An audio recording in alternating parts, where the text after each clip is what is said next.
Il y a vraiment une anxiété forte de la part des e-consommateurs par rapport à la question du transport et ils n'ont pas envie de payer pour se faire livrer en fait. Ou en tout cas, si c'est le cas, ils veulent avoir l'information tout de suite. Donc très vite, un e-consommateur, il va regarder sur la page d'accueil, tiens, ça coûte combien de me faire livrer ? Et il y a des sites qui sont très bons, qui vont tout de suite en banner, qui vont afficher les tarifs de livraison, livraison gratuite. Alors elle est offerte en fait, mais bon, gratuite c'est un peu plus puissant au niveau marketing.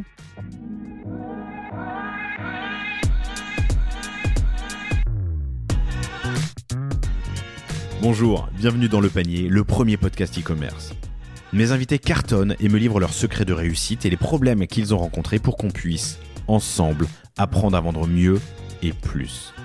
Mon engagement ici est simple, avoir une conversation sans filtre et sans faux semblants, et à ce que vous repartiez inspiré des succès, mais également des échecs, de mes invités avec les bons outils et les bons réflexes. Je suis Laurent Kretz, cofondateur de Cosa Vostra, agence digitale qui fait des sites incroyables et des strates de communication et d'acquisition sur mesure. On travaille pour des grands groupes comme pour des startups, en France comme à l'international, que ce soit pour lancer un site, refondre un e-commerce, développer un SaaS sur mesure, poser une strate de contenu ou repenser un business model. Contactez-moi sur lepanier@cosavostra.com ou LinkedIn et je me ferai un plaisir de vous répondre.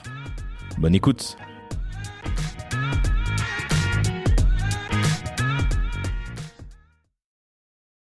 Bonjour à tous, très heureux de vous retrouver aujourd'hui pour ce nouvel épisode du Panier. J'ai le grand plaisir de recevoir Mathieu Herly, qui est le fondateur de Colis Consult. Salut Mathieu, ça va ? Bonjour Laurent, ça va très bien, merci. Bonjour à tous et je suis très content d'être là aujourd'hui. Voilà. On commence avec une autre indication d'ailleurs que je t'ai pas donnée, comme ça je la partagerai avec vous tous, chers auditeurs, chères auditrices. Il n'y a pas de post-prod, il n'y a pas de coupe. On enregistre la conversation telle qu'elle a lieu. Super. Très heureux de te recevoir aujourd'hui. Tu m'as contacté après l'épisode, le catch-up avec With The New. D'ailleurs, les 2 épisodes sont super, je vous invite à les écouter, avec Michael Holtzman. Tu m'as contacté en disant, tiens, c'est un de nos clients chez Colis Consult. Ouais. Et je t'ai dit, mais vous faites quoi chez Colis Consult ? Et tu m'as répondu... qu'on était un cabinet spécialisé dans l'optimisation des transports, notamment pour les e-commerçants, et que c'était une super collaboration with the new. D'ailleurs, il y a une petite vidéo qu'on a fait avec eux suite à cette collaboration, et que du coup, je me disais que ça pouvait être intéressant peut-être de partager certaines de nos best practices avec toute ta communauté. Et c'est vrai je n'ai jamais fait, pas beaucoup en tout cas d'épisodes sur le sujet log ou transport sur le panier. Ce qui m'intéresse et ce qui vous plaît à toutes et tous, chers auditrices, chers auditeurs, c'est quand j'invite des personnes qui ne sont pas affiliées à un acteur et qui ont donc une liberté de parole qu'on n'a pas forcément ailleurs quand on vient représenter un produit ou un service. C'était le cas avec Mathieu Seccarelli, d'ailleurs, épisode que vous avez adoré sur... Faut-il s'affranchir de Meta et Google pour son acquisition ? Eh bien aujourd'hui, on va parler de transport en toute transparence autour de 3 principaux axes. Le premier, c'est le transport en tant que facteur de performance. On va parler d'expérience utilisateur, comment augmenter vos ventes grâce au transport ou en tout cas aux informations autour du transport. Le deuxième sujet sera un sujet de facteur de coût. Le transport, il faut bien l'acheter à un moment ou à un autre. À partir de quand est-ce que je peux l'acheter ? Quand je suis un tout petit qui me lance ? Quand je suis un très grand ? Est-ce que je dois faire confiance à mon logisticien qui a certainement déjà des contrats cadres sur lesquels je peux me baser, comment négocier, qu'est-ce qu'il faut mesurer pour avoir le plus de poids ou en tout cas le plus d'informations dans cette négociation. Est-ce que je dois toujours offrir l'express ? On le dit parfois sur le panier, mais est-ce vrai ? Comment se lancer à l'international et du coup gérer le transport à l'international ? Bref, des questions qu'on se pose dans le transport quand on en achète. Et troisième sujet qu'on abordera, c'est l'environnement. Petit teaser, mais tu me dis que très souvent, il y a un lien fort entre l'optimisation des coûts, ce qui vous arrange, vous, vendeurs, et l'optimisation, je dis, environnementale, sans compter en plus les gains d'image. Quand on dit qu'on a un transport qui est plus vert, c'est certainement des points que vous gagnez auprès de vos clients. Bref, pas mal de sujets à aborder aujourd'hui. Et peut-être qu'en introduction, on peut donner la stat que tu me donnais. Non, pardon, un autre truc à vous dire très important. Toute notre discussion sera détaillée dans un document que vous pourrez télécharger sur le site Le Panier. Donc rendez-vous sur lepanier.io ou inscrivez-vous à la newsletter, on mettra le lien. On vous demandera une petite adresse email en échange et vous pourrez télécharger ce livre blanc que on a construit avec Mathieu, que Mathieu a construit, soyons honnêtes. Tu me disais que dans le top 10 des raisons d'abandon de panier, les 4 premiers sont liés à la livraison ou au retour. Ouais, il y a beaucoup de stats là-dessus sur l'importance du transport qui, je pense, a tendance à être sous-estimé par un certain nombre d'e-commerçants. Et je vais faire un petit parallèle avec tout de suite le leader mondial de l'e-commerce. Je parle bien sûr d'Amazon. Et je te dis ça dans la préparation. Là, ce qui est intéressant, c'est de voir à quel point, en fait, Amazon a construit toute sa stratégie commerciale marketing autour du transport, dès le début. Vraiment, dès les premiers mois d'Amazon, il y avait une conviction forte, c'est qu'en fait, la problématique de l'e-commerce par rapport au retail classique, c'est la distance entre le produit et le consommateur final et le client final. Et que donc, il fallait vraiment tout faire pour supprimer au maximum la contrainte liée au transport. Et donc, ça se traduisait par une stratégie qui a toujours été opérante. C'était rendre le transport le moins cher possible et le plus vite possible gratuit, donc quitte à ce que ce soit un transport un peu lent, et tout de suite aussi offrir des options de transport rapide. Et donc le succès, la réussite d'Amazon, et c'est assez intéressant, il y a quelques graphiques qui documentent ça, étape par étape, toutes les innovations qu'il y a eu autour du transport dans la stratégie d'Amazon. On parle là des années, notamment des années 2005, 2010, 2015. À chaque fois, ils progressaient avec des nouvelles, en apportant des choses supplémentaires au marché et en étant le leader là-dessus, sur le fait que les produits que vous voyez sur Amazon, ils seront chez vous très facilement sans que ça vous coûte trop cher. Et c'était même avant l'ère de l'abonnement Prime. Et d'un côté, on a ça, et de l'autre, on a ce que je dis, des e-commerçants qui voient le transport, la livraison que comme une contrainte financière, alors que ça doit aussi être un facteur de performance. Hyper intéressant. Tu me disais que le facteur de performance, justement, on commence par ça. Ouais. Comment j'aborde le sujet, moi, en tant que commerçant, du transport pour mes clients. C'est un produit d'appel que je dois mettre en avant. Est-ce que je dois le cacher sur la... Alors, lorsque tu vas dans un restaurant, tu vas voir qu'il y a quand même souvent le menu devant. Souvent, avant de rentrer, tu vas regarder les avis, mais tu vas aussi regarder potentiellement le menu. Moi, j'aime bien faire un parallèle avec les modalités de livraison. Je pense que c'est un petit peu une des infos clés que vont chercher beaucoup de visiteurs qui arrivent sur ton site. Tout simplement, donc il y a plusieurs études qui le montrent. Il y a eu des études de SendCloud, par exemple, qui disaient que 67% des e-consommateurs identifient le coût de livraison comme le frein principal au renouvellement de leurs achats. Ils considèrent improbable d'acheter à nouveau après une mauvaise expérience. Bref, il y a vraiment une anxiété forte de la part des e-consommateurs par rapport à la question du transport, et ils n'ont pas envie de payer pour se faire livrer, en fait. Ou en tout cas, si c'est le cas, ils veulent avoir l'information tout de suite. Donc, très vite, un e-consommateur, il va regarder sur la page d'accueil, tiens, ça coûte combien de me faire livrer?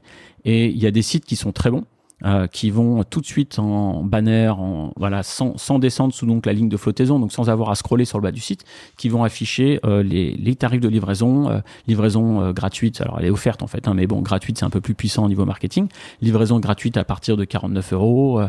Voilà. Et ce qui est bien, c'est d'associer à cette information, je trouve, un petit icône, un petit camion par exemple, parce qu'en fait l'œil il perçoit un icône 10 fois plus vite qu'un texte. Et qu'on puisse cliquer sur ce bouton-là et arriver tout de suite sur une page livraison très claire qui va détailler les différentes offres de livraison. Voilà, il y a un certain nombre de sites qui font ça très bien, et je trouve que c'est très puissant et ça va limiter l'abandon de panier pour des raisons de je comprends pas combien ça va me coûter de me faire livrer. Hop, je clique sur le bouton marche arrière et je vais sur un site sur lequel j'ai l'habitude d'aller d'habitude, quoi. Donc pour moi, c'est important d'avoir une transparence totale sur combien ça coûte de me faire livrer, avec quel type de transporteur. Quelles sont aussi les modalités de retour par rapport à, qui est quand même aussi un point d'attente et de crispation fort chez les e-consommateurs de manière générale. Donc voilà, cette transparence, il faut la travailler sur la homepage, mais aussi sur les pages produits, et regarder des sites puissants, des Zalando ou autres. En fait, partout, il y a les informations de livraison dans le panier. Évidemment, ouais. Ça marche aussi pour le luxe? Alors pour le luxe, ça peut être un peu plus discutable, effectivement, mais il y a beaucoup de sites de luxe qui voient presque le transport comme quelque chose un peu de vulgaire, et donc on n'a aucune information sur le transport, sur les modalités de livraison tout au long du parcours. C'est peut-être à la fin parfois qu'on va découvrir combien ça coûte de se faire livrer, ou alors il faut fouiller dans les conditions générales de vente, scroller pendant 5 minutes du texte pour découvrir des informations sur le transport. À mon avis, c'est pas forcément le bon choix, et je pense que tout en respectant une charte graphique très épurée, ce serait intéressant de mettre en avant quand même assez tôt sur les pages produits ou la homepage, un petit lien vers des infos livraison pour que les gens sachent potentiellement à partir de quand ils pourront être livrés, dans quel délai et avec quel effort tarifaire de leur part s'il doit y en avoir un. Si on y viendra justement. Ouais. Tu as utilisé un terme, la ligne de flottaison, je crois qu'on en a déjà parlé dans le panier, mais en gros c'est ce qui s'affiche de votre site avant qu'on ait scrollé en desktop ou en mobile. Donc pensez bien à tester cette ligne de flottaison en responsive évidemment et toutes les informations qu'on y donne. Donc modalité de livraison, de retour, le nom des transporteurs le cas échéant, les seuils de gratuité s'il y en a, et on y viendra un peu plus tard. Tu as parlé de retour, je fais une side note. Est-ce qu'en ce moment il y a des e-commerçants qui limitent les retours? Alors oui, la gratuité du retour. Ouais, alors parce que c'était un gros sujet pendant longtemps. C'est un vrai sujet, effectivement. De plus en plus, il était ancré quand même un petit peu dans l'idée qu'il faut offrir le retour parce que tous les leaders le font, mais ça leur coûte énormément d'argent. Il y a une stat aux US qui évoque un budget des retours. Alors ça intègre tout, y compris le remboursement des produits, qui serait supérieur au budget de l'éducation nationale aux États-Unis, si on valorisait tous les retours en e-commerce. Donc ça coûte énormément d'argent aux e-commerçants. C'est problématique à gérer. Il y a des coûts indirects aussi dans le traitement de la marchandise. Donc c'est un vrai problème, mais à la fois ils savent que les e-consommateurs attendent ça.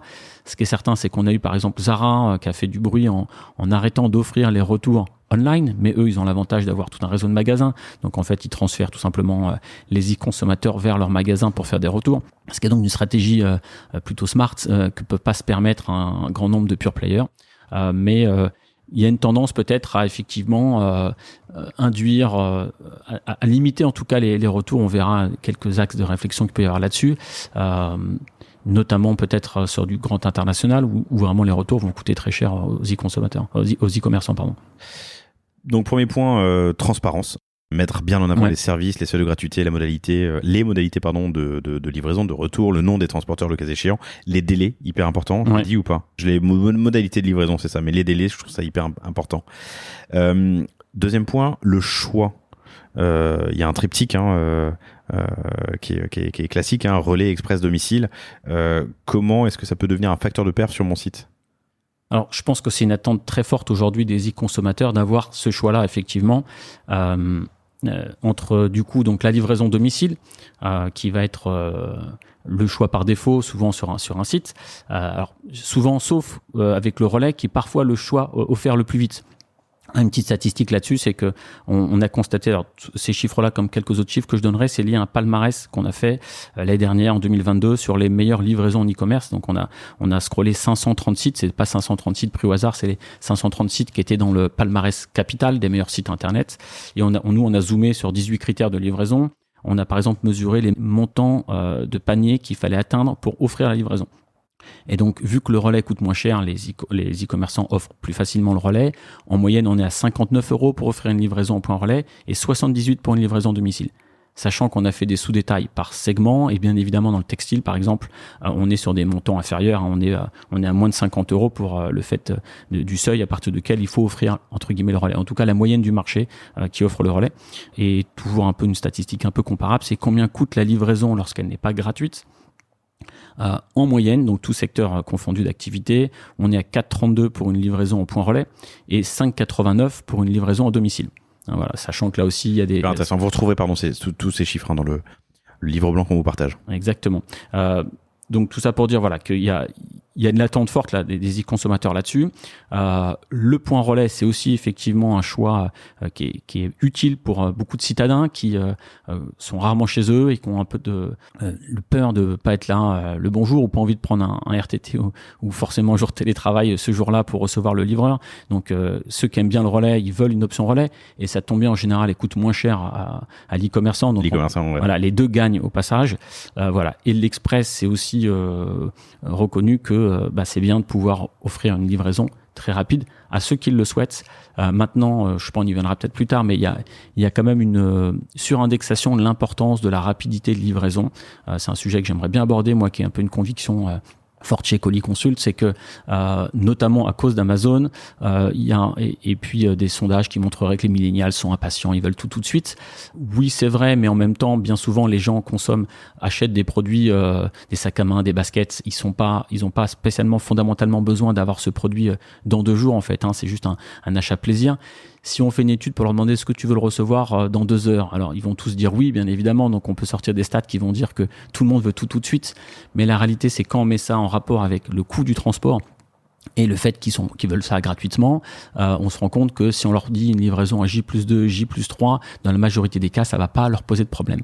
Et en fait, ce qui montre, c'est que les gens attendent aujourd'hui plutôt de la précision, de l'engagement et de l'interaction de dernière minute. C'est-à-dire que ce qui va plaire, c'est ce que proposent un certain nombre d'acteurs maintenant, de transporteurs, de manière un peu automatisée via des SMS et des emails. C'est la capacité à être informé la veille au soir qu'on va bien être livré le lendemain, entre 10h et 12h.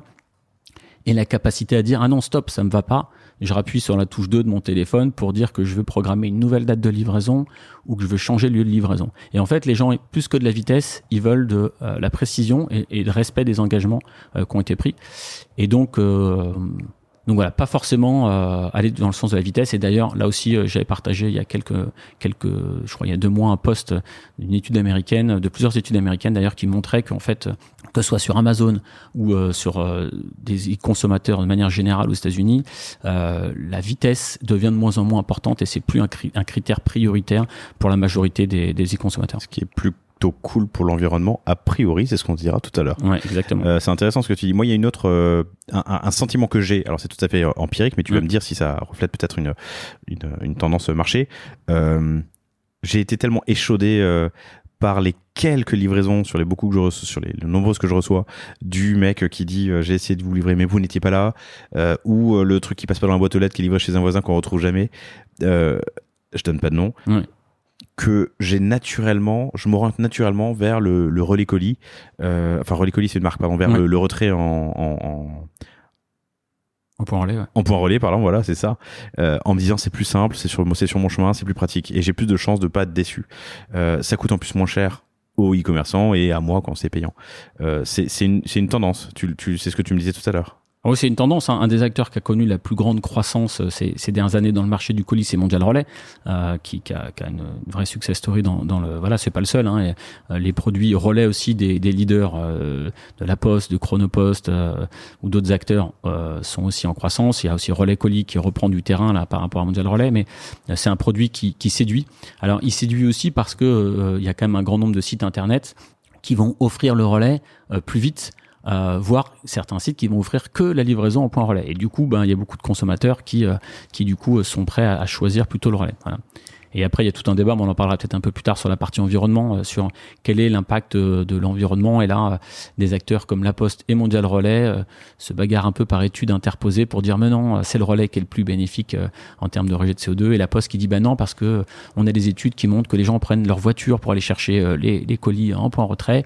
Et du coup, il y a un impact environnemental si on réfléchit sur toute la chaîne de transmission du colis qui est plus grand. Oui, et donc des différences de comportementales entre l'urbain exactement. Et le non-urbain. Donc pour résumer, on aurait tendance à dire que en ville, pour les citadins, une livraison au point relais sera généralement moins impactante au niveau environnemental, et que par contre, sur des zones plus type campagne, on va avoir un impact potentiellement peut-être supérieur à la livraison au point relais parce qu'elle va induire un département en voiture. Reste à savoir si ce déplacement en voiture, il est uniquement lié au retrait en colis ou au fait d'aller faire ses courses, par exemple, en ville, quoi. Troisième sujet sur l'expérience client et les facteurs de performance du transport, c'est pour moi le marketing.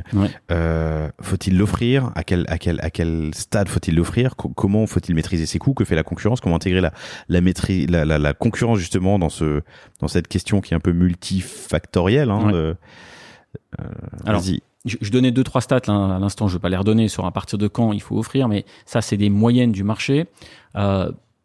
Oui, c'est intéressant de regarder ce que font vos concurrents directs. Après, il y a souvent chez un e-commerçant un focus, une attention, une obsession par rapport à son principal concurrent qui amène certains e-commerçants, et ça je l'ai souvent vu, à se dire mais moi mon concurrent direct, il fait la livraison à 8 € et elle est offerte qu'à partir de 100 €. Donc nous on a fait pareil en se disant que finalement c'était bien. Sauf que pour moi un e-consommateur, il n'est pas lui obsédé par votre concurrent, lui il a plutôt des habitudes de consommation sur Internet, et ces habitudes de consommation sur Internet, c'est qu'un grand nombre de sites ont tendance à partir de 50-60 € à offrir la livraison. Et que donc chercher à copier ce que fait un concurrent direct, c'est à mon avis pas toujours la meilleure solution. Il faut plutôt regarder quelles sont les tendances du marché, quelles sont les moyennes du marché. Peut-être faire de l'A/B testing, on en a déjà parlé plus tôt entre nous. Faire de l'A/B testing pour effectivement tester l'élasticité qu'il y a entre les prix de livraison et les commandes. Mais ce qui est sûr, c'est que voilà, une étude Oxatis, là, je crois, donc 83% passent plus facilement à l'acte si la livraison est gratuite et rapide. Et à contrario... Donc une livraison express et gratuite, c'est ce que veut le consommateur ? Oui, alors express... rapide, pardon. Rapide, ouais, ça veut pas dire forcément express, mais voilà, il y a une attente toujours très forte par rapport à cette gratuité de livraison. Je sais que c'est pas toujours possible, qu'il faut pas non plus faire couler un e-commerce parce que le transport, il n'est jamais gratuit. Hein, et de plus en plus cher, on en parlera. Et il est de plus en plus cher également, bien sûr. Donc, mais il y a clairement à accepter l'idée qu'il faut quand même sponsoriser la livraison en prenant de la marge de la marge qu'on fait en vendant les produits et la réinjecter dans les frais de port, quoi, en fait, hein, pour payer son transporteur. Donc l'offrir, c'est une option, si vous pouvez, mais en tout cas, minimal, sponsoriser. Sponsoriser, c'est-à-dire payer une partie. Qu'est-ce que tu vois comme comportement pour des commerçants et e-commerçants? Livraison prix fixe, 4 €, quelle que soit la livraison, moitié prix, enfin, comment je le fais? Alors, c'était pas très clair quand j'ai dit sponsoriser. En fait, non, je pense qu'il faut à un moment donné plutôt l'offrir, hein, voilà, à part peut-être certaines marques très spécifiques. C'est certain que ceux qui, par exemple, des marques qui vendent leurs propres produits, on pourra pas les trouver ailleurs sur Internet. Ils prennent un peu moins de risques à facturer un frais de port s'il est raisonnable, parce que de toute façon, le consommateur pourra pas trouver le même produit ailleurs. Mais à partir du moment où on est sur un produit qui sera potentiellement sur d'autres sites, je pense qu'il faut se dire, et une réalité, c'est que si on vend un produit à 60 € et qu'il y a 10 € de frais de port, ces 10 € de frais de port, ils vont vraiment être problématiques, hein, pour les consommateurs. Et je pense que moi, c'est en tout cas quelque chose que je peux faire. Il va copier le nom du produit, il va le mettre dans Google, et puis il va aller regarder s'il n'y a pas un autre site qui vend ce même produit avec les frais de port offerts, en fait, hein. Et je pense même que il y avait un petit visuel marrant là-dessus qui montrait que c'est plus facile d'acheter un produit à 25 € que d'acheter un produit à 20 € avec 5 € de frais de livraison. Et c'est, au niveau rationnel, ça n'a aucun sens. Mais je pense que psychologiquement, les gens ils se disent, quand je paye 5 € de transport, je perds de l'argent. Donc il faut presque mieux payer un produit un peu plus cher psychologiquement et pas avoir à payer de frais de port. C'est pas toujours facile à accepter. Il y a souvent des transporteurs qui réagissent à mes publications sur LinkedIn qui me disent oui, mais le transport c'est pas gratuit, c'est un coût social, c'est un coût environnemental, c'est du travail, c'est des salariés derrière qui travaillent derrière. Donc parler du transport comme gratuit, c'est dévaloriser le métier, c'est dévaloriser l'industrie. Oui, peut-être, mais le consommateur qui est avec sa carte bleue, qui veut faire des achats, il n'est pas en train de faire une thèse sur le monde du transport, il veut juste acheter des produits, quoi, hein, voilà. Et l'e-commerçant, il veut juste les vendre. Donc, faut quand même regarder un peu la réalité de la perception des clients. Et les clients ont quand même du mal à payer pour le transport. Je pense qu'il est important de dire à ce stade que, évidemment, faut connaître son consommateur et tester son persona. Ouais. On parle pas à tous les clients, à tous les consommateurs de la même manière. Je prends l'exemple de Omi, que j'ai reçu récemment, super épisode, qui vend une épicerie de produits bons pour la planète et bons pour votre corps. Qui a une transparence totale sur les fiches produits, mais aussi au moment où je reçois la facture, la confirmation de commande, et qui me dit exactement où va quoi. Tu vois, ouais. T'as dépensé 100 €, il y en a 70 pour le producteur, 20 pour les transformateurs, 10 pour Omi, j'ai pas fait le calcul, peu importe, mais tu vois l'idée. Donc je pense que cette transparence, elle est importante. C'est des Christian Jor que t'as reçu, j'imagine. Évidemment, ouais, on le salue. Ouais, on le salue, exactement. Il doit écouter, je suis sûr, le podcast. J'espère. Et pour la petite info, ça a été une de nos premières belles success stories. Christian, cofondateur de Vestiaire Collective. Tout à fait. Et en 2015, on a eu la chance de faire leur appel d'offres transport. Ça a été une belle success story pour eux, pour nous. Et voilà. Et donc, je salue Christian s'il nous écoute. Donc, transparence. Ensuite, on l'a dit dans un autre épisode, mais utilisez aussi la gratuité ou le sponsoring de la livraison comme un outil de marketing pour faire de l'upsell. Encore un produit et la livraison sera gratuite, ouais. Encore 10 € et la livraison sera gratuite. C'est super que tu dis ça. J'ai vu des sites même qui ont une barre de progression. C'est donc, ça, la jauge. Ouais, la jauge. Vous êtes à 10 € de la livraison gratuite. Exactement. Et ils ont mis un petit graphique qui monte comme ça avec à la fin un petit reward avec l'étoile. Et enfin, moi, je sais pas toi, mais moi, ça, c'est typiquement le type de truc. Je vais rajouter une paire de chaussettes, des piles ou un petit accessoire dans la commande pour atteindre cette livraison gratuite. Donc, du coup, ça marche. C'est un élément super puissant. Ça, t'as raison de le souligner. Alors, j'avais cherché à l'époque des add-ons ou des applications sur Presta, sur Shopify pour le faire. Il y avait une super mise en œuvre de cette jauge chez Merci Andy, qui avait cette jauge assez claire, et je crois en plus de la proposition produit dans la jauge. Donc c'est un truc sur le côté, tu vois, que tu pouvais déplier. Vous êtes à 10 € de la livraison gratuite, tu peux continuer à browser, à naviguer sur le site, mais je te propose tel ou tel produit. Donc voilà, pensez-y. En termes d'image aussi, une fois de plus, ça parle de vos personas, mais on vous offrirait bien la livraison, mais il y a un minimum de 3 € pour telle ou telle taxe ou pour l'environnement, j'en sais rien. Enfin, ça peut être un truc à intégrer dans la réflexion. Ouais, tout à fait. En fait, de plus en plus, c'est totalement vrai, c'est que toutes ces livraisons en ville, elles ont un vrai impact environnemental, un vrai impact social, sociétal, et que du coup, les villes sont saturées aussi avec des camions de livraison, des camions qui deviennent électriques maintenant en centre-ville, c'est obligatoire, et ça le sera de plus en plus, mais malgré tout, ça pose un vrai problème. Et du coup, il peut y avoir de plus en plus une sensibilisation qui est faite auprès des e-consommateurs sur le fait que une livraison ne doit pas être gratuite. Et peut-être qu'un jour, on aura des lois qui iront dans ce sens-là, qui diront une livraison, ça doit coûter minimum 1 €. Je ne vais pas dire que je suis pour, mais ça pourrait avoir du sens environnementalement, sociétal, pour la société en fait, pour l'impact de toutes ces camionnettes qui ont un coût indirect pour chacun d'entre nous. Et du coup, de la même manière qu'il pourrait y avoir un dumping sur le point relais, qui fait moins de transport, moins de trajet au final pour le potentiellement. Enfin, on revient sur le débat que tu donnais tout à l'heure, mais exactement. Donc, en tout cas, on peut imaginer que donc pour certaines clientèles de sites, mais alors on va vraiment être sur des sites de produits à dimension écologique, un peu premium.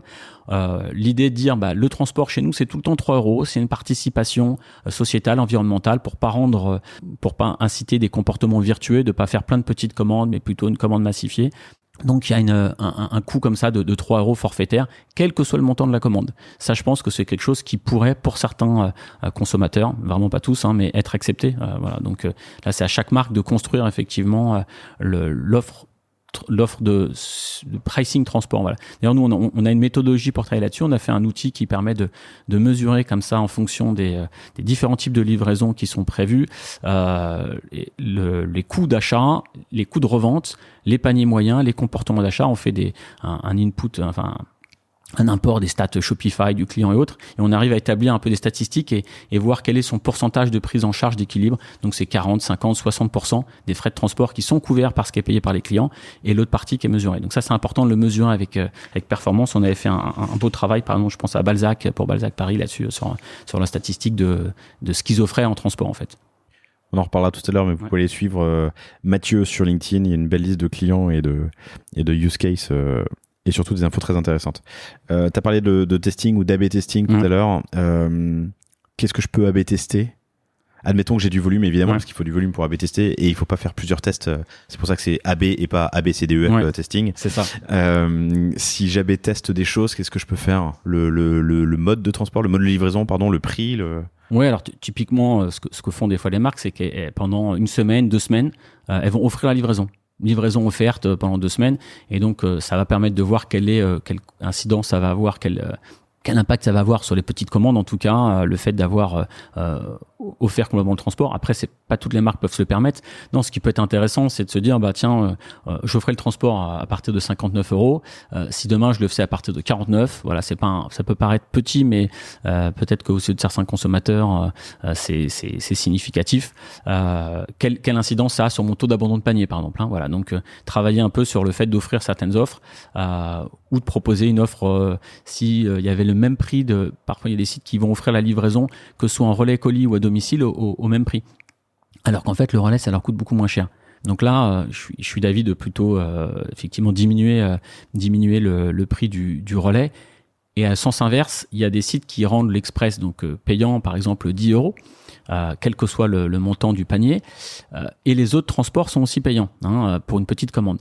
Par contre, lorsqu'on fait une grosse commande, tous les transports deviennent gratuits, sauf l'express qui reste à 10 €. Donc là, moi, je pars du principe que, pour le coup, le prix de l'express pourrait payer pour qu'en fait la marge qui a passé entre une livraison normale et une livraison express reste toujours à 5 €. Si la livraison de départ c'était 5 €.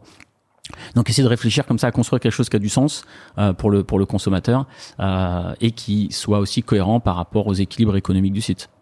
Hyper intéressant. Et tu le disais tout à l'heure, mais c'est intéressant, il y a une étude qui dit que les gens préfèrent acheter un produit à 25 qu'un produit à 20 plus 5. Bah oui.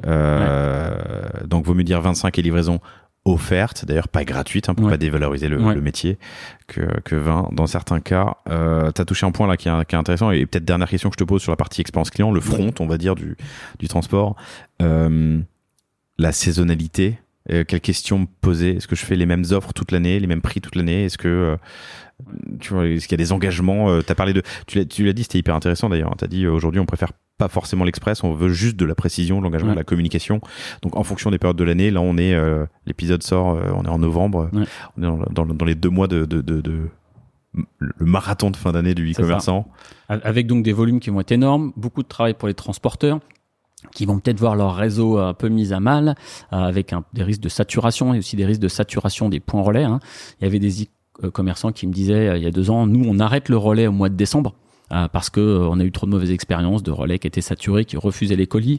A priori, en 2022, ça a plutôt pas trop mal été géré par les leaders du marché. En 2000, à quid pour 2023, mais vu que les volumes sont pas en croissance aussi forte que d'habitude, je pense qu'ils vont gérer assez bien cette période-là. Alors, faut savoir qu'aux États-Unis, c'est assez intéressant, il y a des pics périodes surcharge. Donc, et en France, il y a quelques acteurs qui ont fait des tests comme ça, essayer de rendre le transport plus cher sur les périodes de fin d'année notamment. Et la Poste avait tenté ça il y a 2 ans. Ils ont vite fait marche arrière devant la levée de bouclier qu'il y a eu de la part des e-commerçants. Mais c'est vrai que pour eux, c'est beaucoup d'intérimaires, d'embauche d'intérimaires et des coûts d'exploitation qui augmentent. Il faut savoir que même aux États-Unis, on a même un phénomène où en fait les transporteurs s'engagent sur un volume, mais ils vont avoir des pénalités s'ils dépassent le volume. Parce que ça met à mal le réseau du transporteur. Et donc, ils veulent éviter là, les études de certains e-commerçants qui, avec des attitudes opportunistes, vont mettre... Une maîtrise, quoi. Donc, en fait, ils disent, voilà, nous, on va prendre 1000 colis par jour.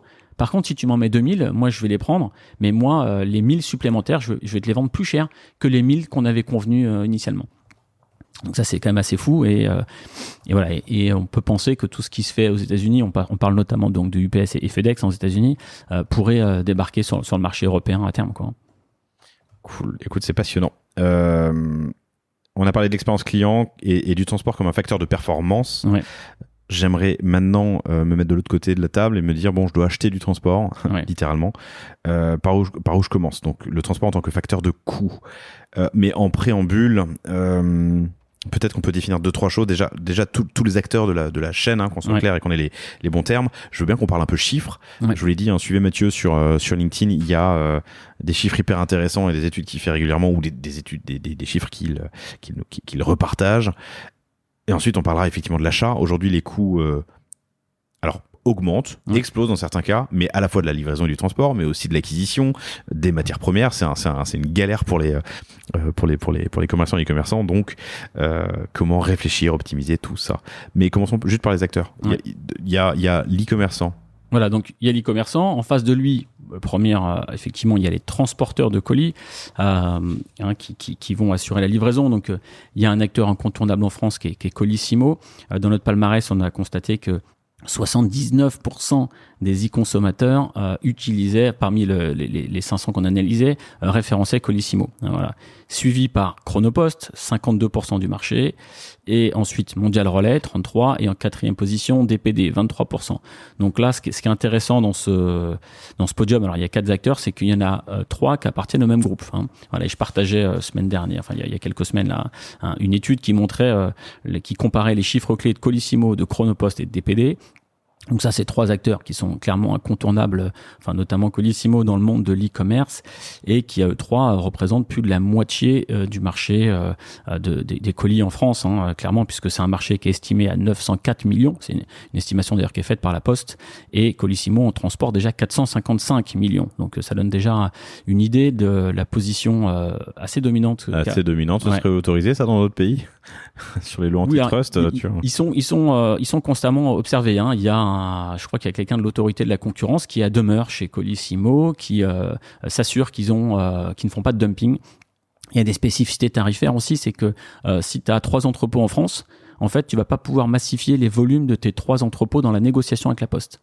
Chaque entrepôt s'ils dépendent de centres La Poste différents, devrait donner lieu à une négo séparée, parce qu'en fait, ils n'ont pas le droit de faire de l'achat groupé, en fait, ce qui serait nuisible à la concurrence. Donc, on n'est pas non plus dans un environnement complètement décorrélé de loi de la concurrence, mais c'est certain qu'il y a un acteur puissant, puisque en plus, dans Colissimo, il y a la holding Géopost du groupe La Poste, qui est avec Chronopost et DPD. Ce qui ne veut pas dire qu'il n'y a pas de place pour d'autres acteurs. Il y a Mondial Relais, on l'a vu. Ensuite, il y a les acteurs de l'Express comme UPS, DHL, FedEx et TNT, puisque FedEx a racheté TNT, qui sont aussi utilisés, alors, notamment pour l'international. Et puis, il y a d'autres acteurs comme GLS, Relais Colis, Colis Privé. Voilà, donc ça, ce sont les transporteurs purs. Après, si on continue un peu la présentation, on va avoir aussi donc des logisticiens, donc là des logisticiens pure players qui sont des acteurs Wing, Cubin, Big Blue, pour citer des startups plus récentes. Mais moi, je les mettrais presque dans une sous-catégorie des logisticiens. Ceux-là, c'est le logisticien un peu 2.0, qui ont intégré une offre transport, une offre digitale assez tech, voilà, des bonnes codifications avec des Shopify, donc voilà, qui vont plaire un peu notamment aux e-commerçants récents, des NVB qui veulent vraiment avoir une solution all-inclusive qui intègre tout, voilà, et qui leur permet de se concentrer juste sur la vente et le marketing. Et puis il y a les logisticiens plus traditionnels qui ont des gestions d'entrepôt et qui ont aussi des contrats de transport. Donc, ils vont aussi, eux, revendre leurs contrats de transport. Souvent, ils ont la capacité à bien acheter le transport, ce qu'ils ont devenu très important. Donc, ils vont permettre à des petits e-commerçants ou des e-commerçants moyens d'accéder à des tarifs de transport plus avantageux que s'ils étaient seuls.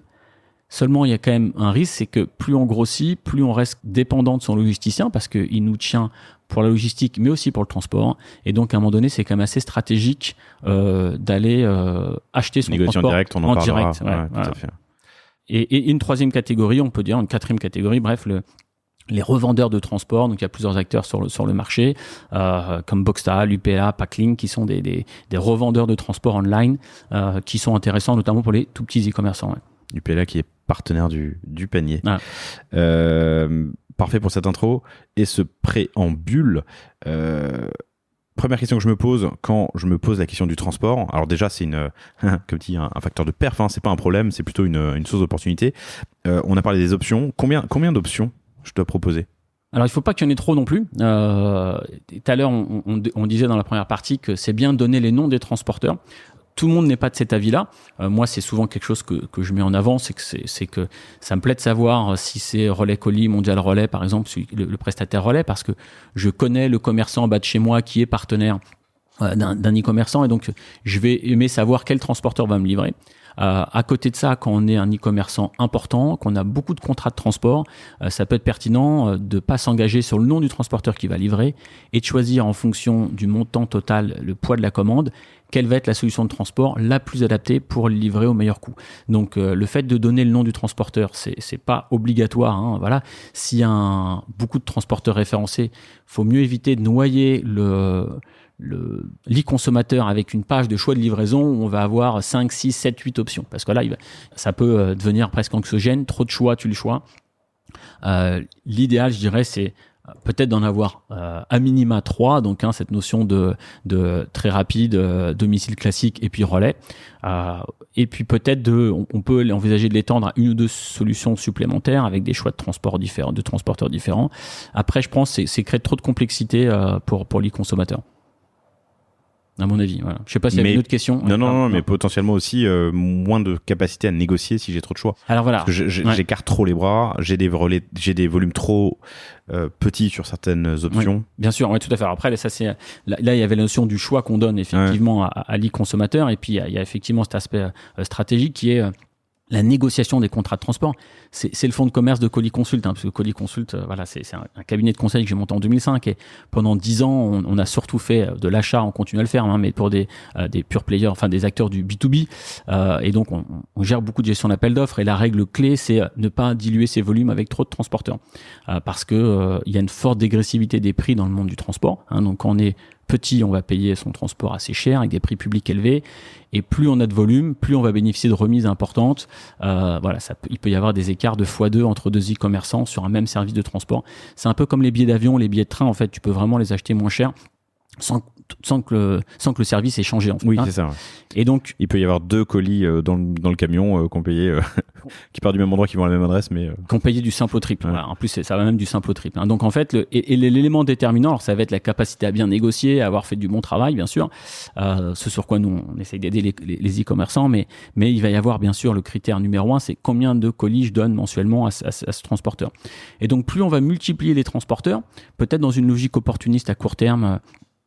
Soit parce qu'il y a eu une bonne offre sur une destination, soit parce que c'est plus intéressant pour les gros colis. Voilà, donc on peut multiplier les transporteurs, se dire je suis gagnant à court terme, sauf qu'au bout de 6 mois, 1 an, lorsqu'il y a les renégos du contrat en fin d'année ou autre, le commercial il risque de revenir vous voir et vous dire oui mais on avait un contrat pour 1000 colis par mois, vous en avez mis 500, donc nous on peut plus tenir ces prix-là. Voilà. Et donc on rentre dans une situation assez inconfortable où en fait on risque d'être soit de subir des hausses, soit en tout cas de pas pouvoir négocier les hausses de fin d'année.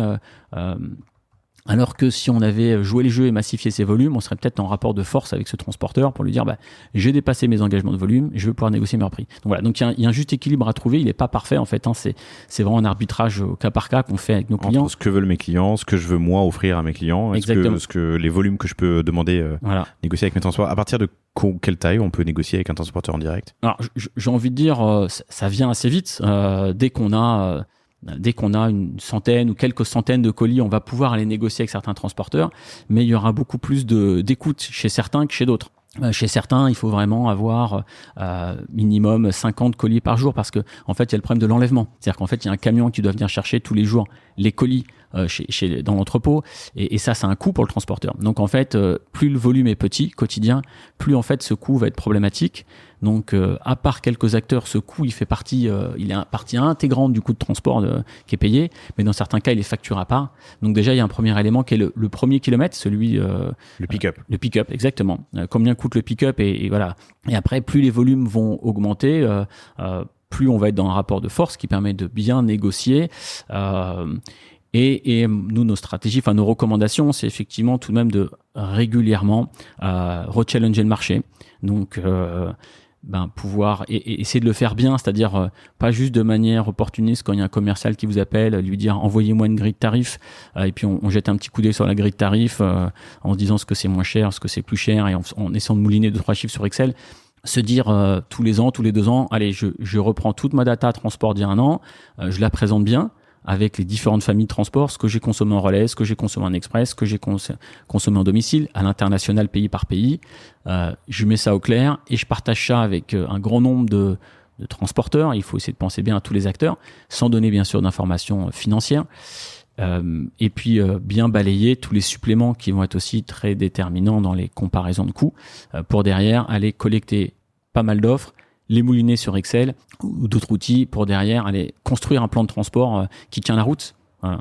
Alors je peux me faire assister par un cabinet comme le tien, Colis-Consult. Il y a aussi des revendeurs Tout à fait. Alors, un peu comme dans l'aérien. Ouais, alors j'ai mentionné les 3 sites là, qui revendent du transport, les logisticiens. Donc à un moment donné, on peut même considérer qu'on peut comparer les transporteurs en direct avec son logisticien, avec son revendeur. Donc j'intègre mon logisticien à la renégo ou à la Exactement. Okay. Voilà. Pour la petite anecdote, assez souvent, ce qu'on obtient nous dans nos négos lorsqu'on met des logisticiens, et que ce soit avec des clients de petite taille ou des gros, je pense à Patagonia par exemple.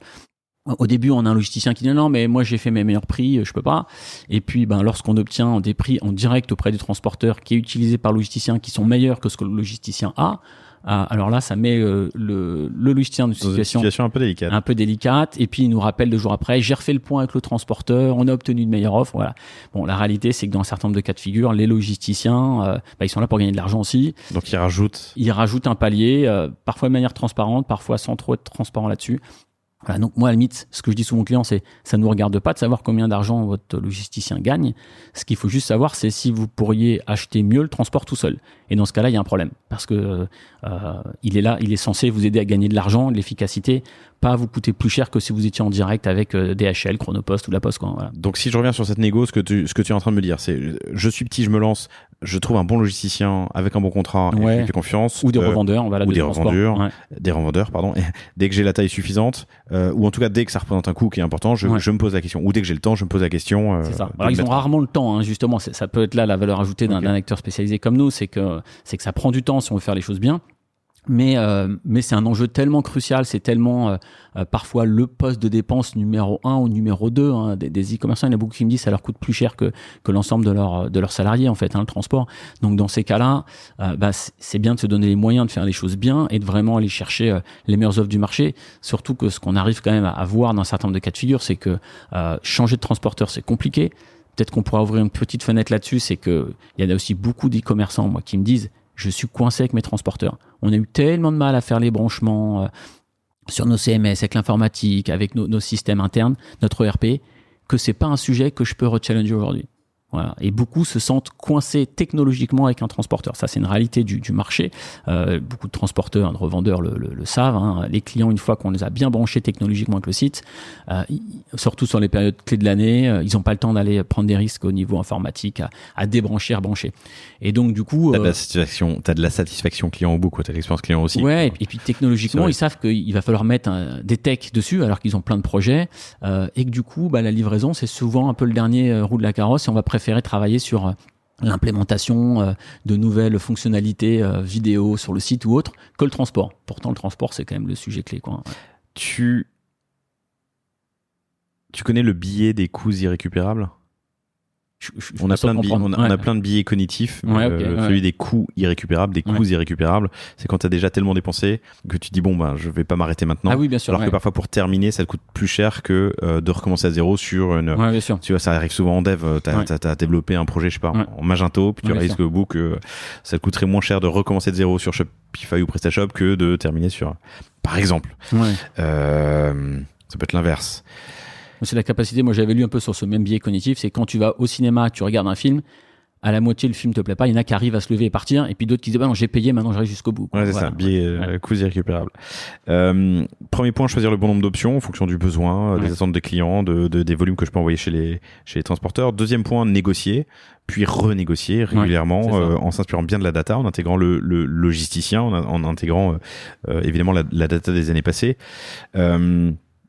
Troisième sujet, bien mesuré. Et on va faire 2 sujets en un, mais bien mesuré, et tu vas pouvoir me parler de poids volumétrique. Ouais, exactement. Donc ça, c'est ceux qui me suivent sur LinkedIn le savent, c'est un sujet qui revient souvent dans mes publications parce qu'il est tellement important et tellement impactant et tellement sous-estimé par un grand nombre de consommateurs. Et là, je parle d'e-commerçants, que c'est important de repréciser. Donc, je vais rappeler rapidement. Donc, le principe du poids volumétrique, c'est le fait que les transporteurs prennent en compte dans la tarification d'un colis pas que son poids, mais aussi ses dimensions.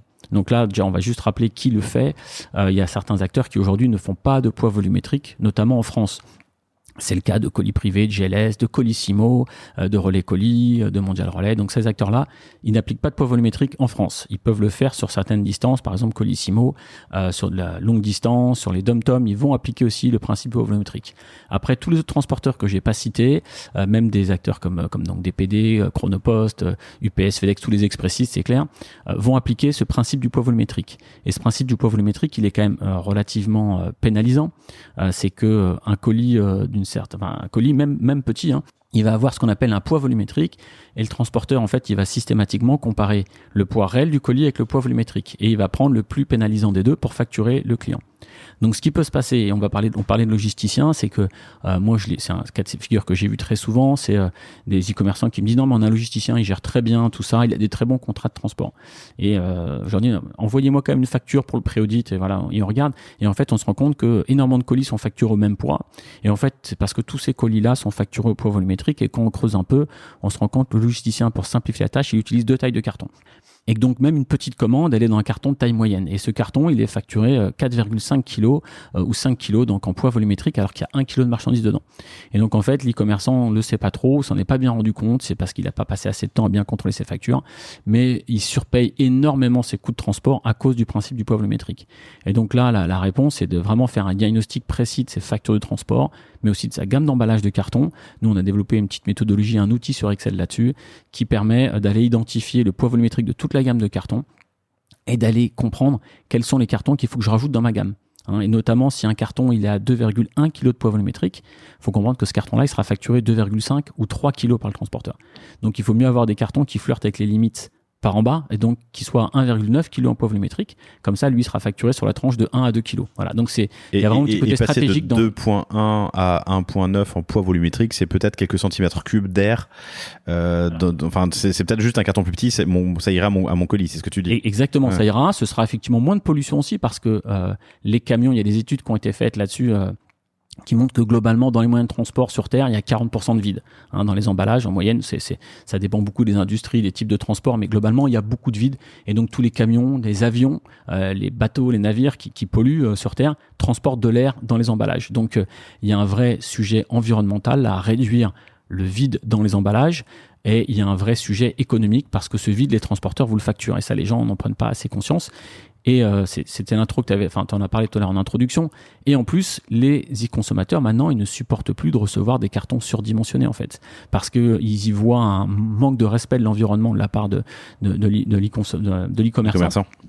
Voilà. Voire même, moi, j'ai tendance un peu à tacler certaines marques, notamment dans le luxe, dans la mode, dans la fashion, qui sont encore dans l'état d'esprit de travailler beaucoup sur l'unboxing, donc l'unboxing expérience. Donc, il faut un super beau colis avec du papier de soie, donc un colis qui est gravé avec la marque, le logo, et voilà. Donc c'est super, c'est une unboxing expérience. Sauf que le consommateur de 2023, ce qu'il voit surtout, lui, c'est beaucoup de cartons, beaucoup d'emballages pour juste un produit consommé. Et en fait, pour lui, ça peut faire presque un bad buzz. D'ailleurs, il y en a beaucoup des bad buzz sur les réseaux sociaux de marques qui suremballent leurs produits. Donc l'idée, c'est plutôt de prendre conscience que une enveloppe craft pour un certain nombre de produits, notamment dans le textile, ça va être bien perçu par les consommateurs. C'est pas un facteur de dévalorisation du produit comme on peut encore le croire, mais c'est plutôt un facteur de prise de conscience écologique. Surtout s'il y a une petite communication autour. Emballage 100% recyclé, le moins de place prise possible, réduction de l'impact environnemental de la livraison. Et ça, les e-consommateurs, je crois qu'il y a, c'est plus le dernier chapitre, mais voilà, je donnerai un ou deux chiffres tout à l'heure. Il y a une attente de près de plus de la moitié, 57% des consommateurs français veulent sont préoccupés par l'impact environnemental d'un colis, d'un emballage. Ouais. Si on parle d'emballage, on a parlé de carton jusqu'à présent, il y a aussi les enveloppes qui existent, les enveloppes souples. Exactement. Donc là, pas de facturation poids volumétrique, donc du coup, dans un certain nombre de cas de figure, ça va contribuer à réduire les coûts de transport. Les gens vont comprendre aussi naturellement que ça va permettre aux transporteurs de mieux optimiser le chargement des camions, donc de réduire finalement, in fine, le nombre de camions sur la route, puisque les camions existants pourront transporter plus de colis. Et l'e-consommateur, ça lui permet de livrer en boîte à lettres aussi. Donc, s'il n'y a pas besoin de signature, le colis sera plus facilement livré, plus souvent livré. Donc, ça fait vraiment partie des bonnes pratiques à mettre en avant. Alors, bien sûr, on peut pas tout envoyer dans une enveloppe, mais... Ouais. Est-ce qu'il y a des freins à utiliser une enveloppe? Ou est-ce que tu en vois chez certains commerçants dans le luxe, le premium? Alors, je peux comprendre que pour des produits très haut de gamme, ce soit perçu comme dévalorisant. Donc ça, c'est pas moi de faire l'arbitrage là-dessus. Et puis, bien sûr, il y a la protection du produit. Donc, certains produits, il n'y a pas que des vêtements qui peuvent être envoyés par enveloppe. Donc, je sais pas, un blister de piles, des cartouches d'imprimante, on peut imaginer que ça passe dans une enveloppe. Voilà, il faut quand même qu'il y ait une petite protection du produit parce que c'est sûr que les produits qui arrivent endommagés, ça va générer beaucoup de pollution aussi puisqu'il va falloir les renvoyer à l'expéditeur qui va refaire un transport. Donc un transport avec un problème, c'est potentiellement 2 transports en plus derrière, le retour et la nouvelle commande. Donc il faut aussi quand même que les emballages assurent une protection suffisante des produits lorsqu'il y a un risque de détérioration de la marchandise. Compris. T'as un avis tranché sur l'international dans mon achat ou dans mon choix, ou en tout cas de le lier à mes options de transport? Oui, alors ce que tu fais référence à ce qu'on disait tout à l'heure, c'est que moi, on a accompagné un certain nombre d'e-commerçants qui voyaient grand sur l'international. Je sais pas, c'est ça dont tu parlais, et qui proposent... qui se rendent compte qu'en fait leurs produits ont un succès aux États-Unis, au Japon, voilà, grâce à un tel influenceur, et voilà, donc les commandes affluent et donc ils y voient une opportunité énorme de générer de la croissance. Sauf que lorsqu'on commence à travailler avec eux, qu'on commence à scroller toutes leurs factures de transport, avec donc les flux allés, mais aussi des flux retour, et on se rend compte qu'en fait les coûts de transport sont juste énormes. Et quand on les partage aux clients, en fait, ils se rendent compte qu'en fait, ils gagnent pas d'argent sur ces pays-là, voire ils peuvent en perdre. Une petite anecdote marrante pour une marque de mode. Ce qui a été marrant pour la marque. Alors, non, ça n'a pas été marrant pour la marque quand ils s'en sont rendus compte, mais en fait, ils offraient le transport aux États-Unis à partir de 200 €, à partir de $200. Et donc, il y avait des consommatrices américaines qui mettaient $200 de produits dans le panier, qui commandaient les $200 de marchandises et qui systématiquement renvoyaient après un produit parce qu'elles savaient sciemment qu'elles allaient le renvoyer pour juste avoir bénéficié de la livraison gratuite. Et ça coûtait une fortune à cet e-commerçant. Donc là, on parlait d'effets pervers un peu de certaines mesures. Et donc, du coup, il faut réfléchir à changer les choses ou à plus rendre les retours offerts, par exemple, aux États-Unis, parce que du coup, ça devient très pénalisant. Et que, en plus, c'était des cartons volumineux, donc c'était du poids volumétrique systématique. Donc voilà, donc on peut vite se retrouver dans une situation où le grand international, notamment, mange toutes les marges qui sont faites, en fait. Alors comment ne pas faire l'erreur ? Alors comment on va faire l'erreur ? C'est faire dans l'ordre, c'est-à-dire avant de se mettre au grand international, notamment, ou même à l'export européen, c'est déjà d'avoir des bonnes offres de transport. Voilà. Et ça prend un petit peu de temps. Il faut bien prendre compte du poids volumétrique, parce que là, quasiment tous les acteurs vont appliquer, beaucoup d'acteurs vont appliquer du poids volumétrique sur les destinations même européennes. Et donc, il faut bien comprendre quels sont les profils des clients, tous les suppléments qui seront impactables. Il y a aussi les suppléments liés aux douanes, au TVA, y compris facturés sur les retours. Donc, ça peut vite coûter cher, en fait. Ok, pardon, je n'étais plus dans le micro. Très intéressant. Dernier point sur le sujet négo et côté achat. Contrôler les factures. Ça semble tout con à dire, mais... Ouais, c'est un facteur d'économie. Déjà, ça va permettre de déceler éventuellement des erreurs de la part des transporteurs ou non-conformité des contrats. On l'a eu le cas sur pas mal de projets où en fait les clients nous mandatent pour un projet d'appel d'offres et on commence par aller chercher des avoirs chez les transporteurs parce qu'il y a eu des anomalies ou qu'une grille tarifaire appliquée, c'est pas celle qui avait été transmise dans un avenant ou par mail 6 mois avant. Bref, donc il y a souvent de l'argent à les récupérer. Il y a aussi de l'argent à les récupérer sur les retards quotidiens. Alors ça, on n'est pas spécialisé là-dessus chez Colis Consult. Il y a d'autres entreprises qui se sont spécialisées là-dessus. C'est que les colis en retard peuvent être, dans certains cas de figure, remboursés. Et puis on va aussi voir des anomalies de consommation, c'est-à-dire qu'on va se rendre compte que y a certains envois qui coûtent très cher. On parlait de poids volumétrique, mais le fait de choisir des produits, des solutions peut-être trop rapides qui coûtent plus cher, et voir l'importance des suppléments, parce que c'est une industrie à suppléments, un peu comme le monde bancaire. Voilà, par exemple, les transporteurs des fois ne gagnent pas forcément beaucoup d'argent en vendant du transport. Par contre, tous les suppléments qu'ils appliquent peuvent représenter des coûts très importants. Quel type de suppléments ? Alors ça peut être livraison le samedi, assurance, deuxième relivraison. Enfin voilà, il y a plusieurs facteurs de supplément qui peuvent être facturés, produits hors gabarit, des options des fois d'interactivité. Okay, voilà, il y en a plein en fait. Donc contrôler les factures. À quelle fréquence, Alors, il y a deux aspects, on va dire. Il peut y avoir un aspect un peu automatisé, mensuel, de faire mouliner toutes les factures. Ça, c'est plutôt pour des acteurs qui ont déjà des volumes importants. Et puis, il y a l'idée de se dire, à l'instant T, on va faire un peu un audit, alors en interne ou avec l'aide d'un cabinet comme Colis Consult, qu'importe, mais de bien mettre à plat toutes ces données de facturation et de les décomposer et de passer un petit peu de temps avec des tableaux croisés dynamiques à aller regarder l'importance de tous les suppléments en pourcentage sur son budget transport annuel et décomposer par transporteur, par type de service et de faire quelques ratios. Combien me coûte un colis moyen, transporteur par transporteur, service par service en fait. Voilà. Cool. J'ai utilisé le transport pour augmenter mon expérience client et donc augmenter mes ventes. Oui. J'ai négocié mon transport et on a abordé les différents points sur lesquels il fallait être vigilant. Un dernier point avant de clore cet entretien, c'est la planète et l'environnement. Oui. Alors si ça ne fait pas partie de vos principes,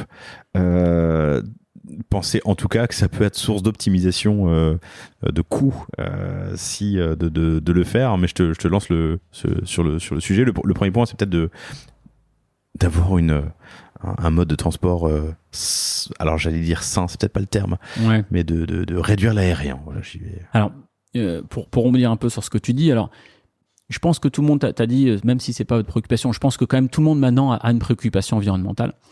Le problème, c'est qu'on se dit que c'est un luxe. Dans un certain nombre de cas de figure, on se dit c'est un luxe réservé à ceux qui ont beaucoup d'argent. Et il y a beaucoup d'e-commerçants aujourd'hui, tu le disais un peu en intro, qui font face à des années un peu compliquées, surtout par rapport à l'euphorie de 2020 et de 2021, parce qu'ils ont tous les coûts qui augmentent et parce que les ventes, elles n'augmentent pas, voire elles stagnent, voire elles baissent légèrement. Les chiffres de la FEVAD le montraient assez clairement qu'il y a une forme de saturation. D'ailleurs, une petite stat justement de la FEVAD à ce sujet, c'est la préoccupation prioritaire de 76% des e-commerçants, Laurent, d'après la FEVAD, devant le facteur baisse du pouvoir d'achat des ménages.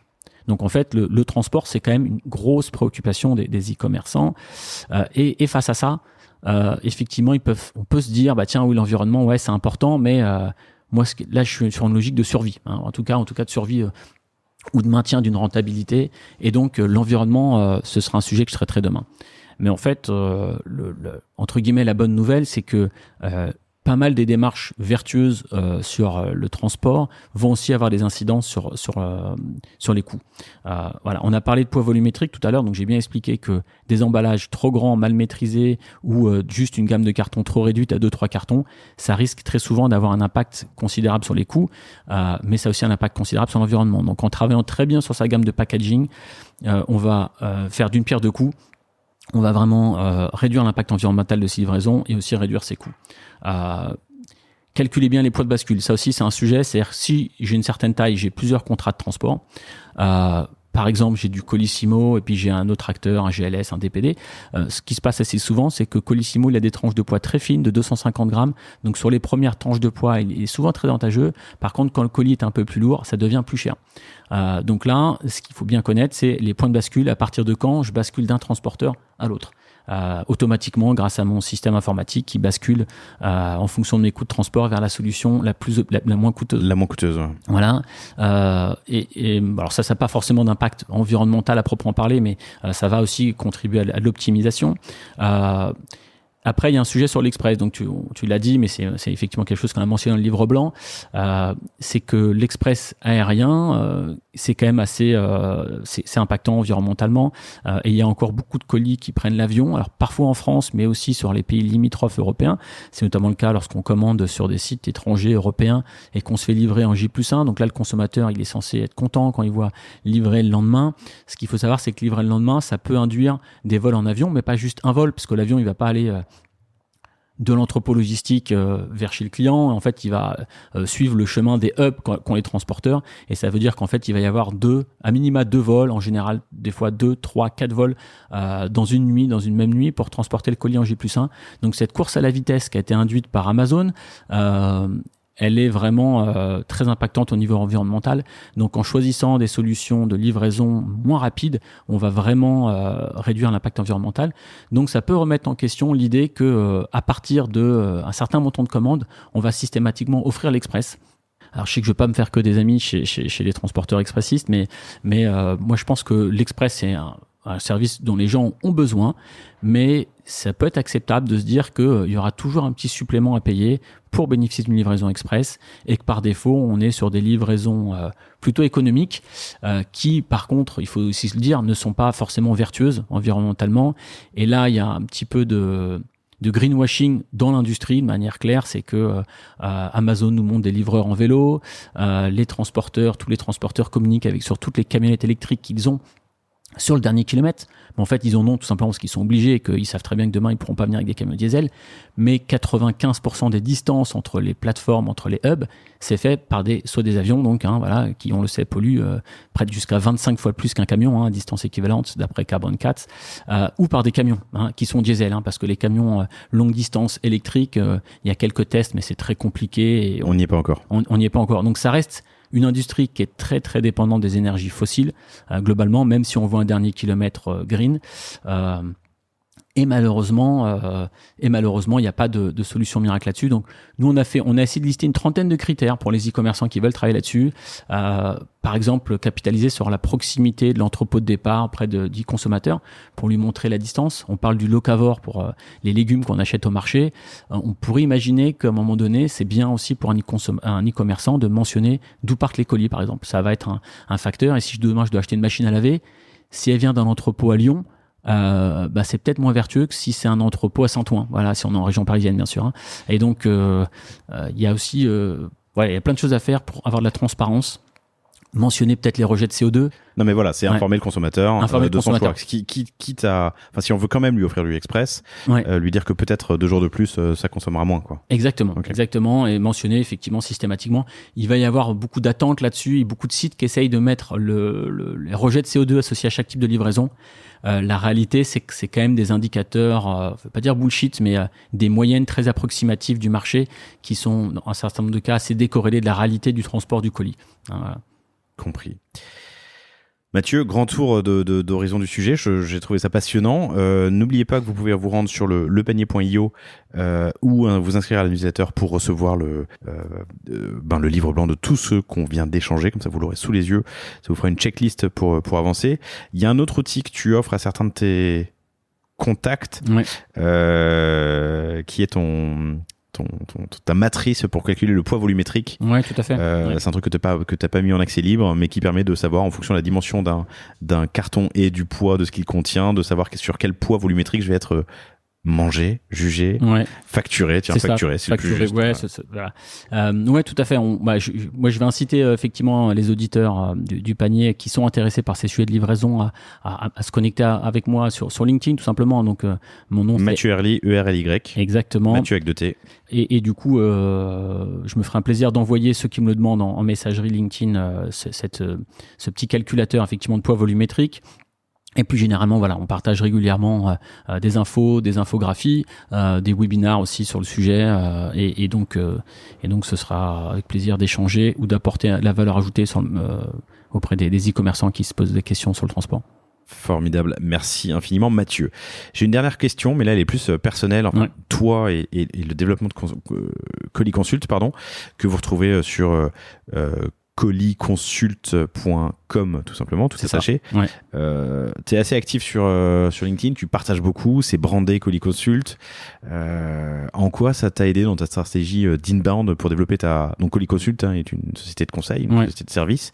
En quoi ça t'a aidé? Comment ça t'aide? Quel est l'impact? Ouais, c'est un vrai impact. Alors c'est du temps, c'est une méthodologie, mais ce que j'aime bien dans cette idée, c'est que ça m'oblige aussi à une forme d'exigence sur la connaissance du marché, c'est-à-dire que pour publier du contenu, ça m'amène à toujours chercher des informations, à faire de la veille, à aussi résumer les idées que j'intègre sur le marché pour pouvoir bien les présenter à cette communauté qui me suit sur LinkedIn.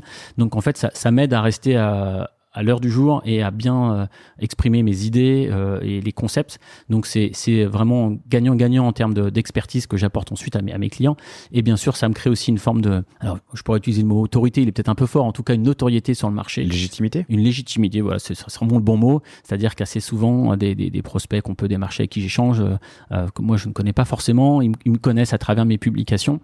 Et tout de suite, lorsqu'on vend du service, il y a un facteur de confiance dans le patron du cabinet qui est quand même assez important, et cette confiance elle va être acquise dans un certain nombre de cas de figure parce que les gens ils ont vu que j'avais l'air de connaître un peu le sujet du transport de colis a priori, voilà, sur LinkedIn. Ok, c'est quoi ton ICP, ton Ideal Client Profile, le type de client Ouais, il est assez large, mais si on est sur l'e-commerce, en fait, on a vraiment des e-commerçants importants. On a été jusqu'à accompagner par Lacoste sur leurs achats, leurs contrats d'e-commerce ou des entreprises B2B comme Danone.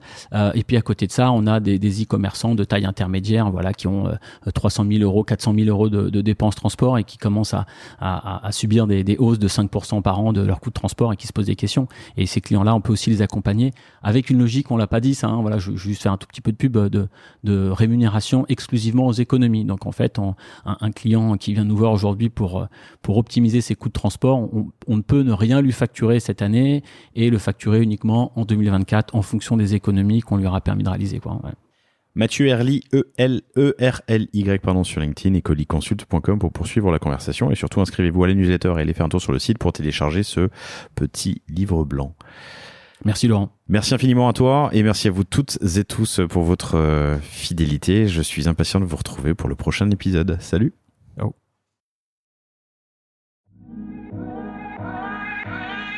Merci d'avoir écouté cet épisode du panier jusqu'au bout, j'espère qu'il vous a plu. Si c'est le cas, abonnez-vous pour ne rater aucun épisode, parlez-en autour de vous et surtout laissez-moi une note et un commentaire 5 étoiles sur Apple Podcast. N'hésitez pas non plus à le partager à chacun de vos amis dans le business, chaque nouvel auditeur est une victoire. Si vous avez besoin de lancer ou refondre votre site internet, de créer un Shopify ou un WooCommerce, de performer avec une stratégie de contenu efficace, n'hésitez pas à me contacter à l'adresse lepanier@cosavostra.com. On se fera un plaisir de vous répondre. Et enfin, et surtout, inscrivez-vous à la newsletter du panier sur lepanier.io. À bientôt pour un prochain épisode.